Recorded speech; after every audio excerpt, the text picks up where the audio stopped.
that all of this is something of a sham, because behind it are two things that are driving Europeans into this sort of panic. Of course, there's a real panic in Europe because they're over-invested in Ukraine and in Zelensky, and they can see it all crumbling and they have no solution. So there's real panic in that sense, panic about NATO. But what is behind what is going on is two things. One is that when the European Union was founded, there was a tacit agreement. France would be in charge of politics. France would dominate and set the agenda on defense and politics. Germany would set the agenda on economics and monetary issues.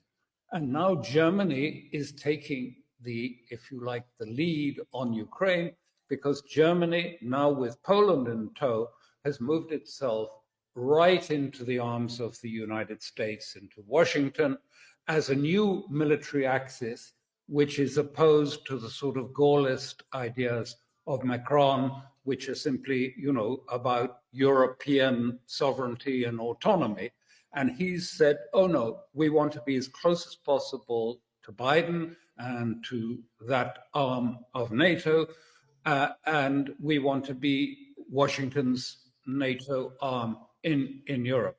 And the French don't like that. And then there's a second thing, because you've probably seen all these extraordinary stories about how Russia's going to attack Sweden, how it's going to attack Finland and everything.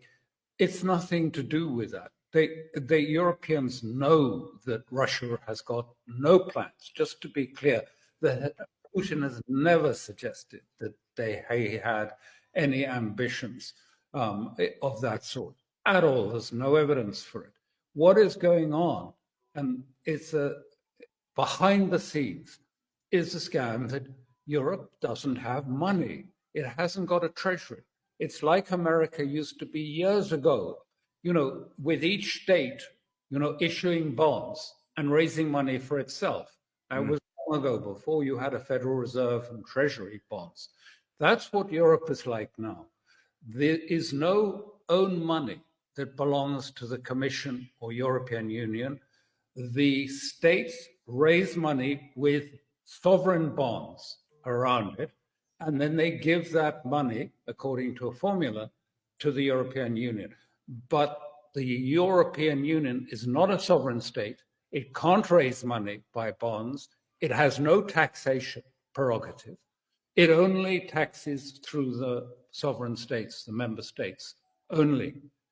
So all you've been hearing about defense, we need a new defense, we've got this great danger coming from Russia, it's so alarming, we've got to build up our defenses, is all about what they want to do is to go and say to Europe, now we've got to have war bonds. It's already been raised. We need war bonds to finance our new industrial projects. And that means also that the European Union wants to tax us. So tax me as an Italian, but also as a resident in Italy, but also then to tax us from Brussels as well. Not very popular. And this is why we're getting all this fear and scare stories about Russia, because they did issue bonds during the pandemic. But they were issued by the sovereign states, the member states individually. And what happened? They collapsed. They stand at 60% of 100. So they've lost all this money.